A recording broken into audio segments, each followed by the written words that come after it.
Ed eccoci adesso, finita la partita, siamo qua con Davide Piroli, mia vecchia conoscenza. Io vecchio, tu no tanto. Abbiamo visto una bella partita, devo dire, Davide. Dimmi tu le impressioni. Sì, intanto buonasera a tutti. Ma niente, diciamo che noi arrivavamo da dei risultati un po' negativi per noi.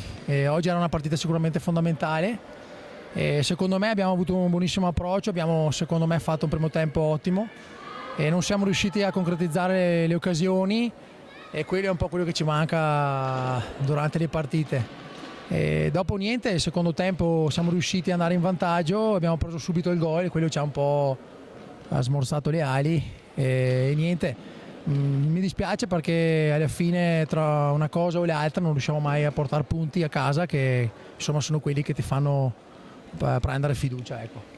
Io credo che dopo una partita così però la fiducia dovete tenervela bene stretta, perché una partita così, indipendentemente dal risultato, se continuate su questa strada credo che il futuro sia piuttosto positivo. Sì, beh, è chiaro, bisogna restare positivi.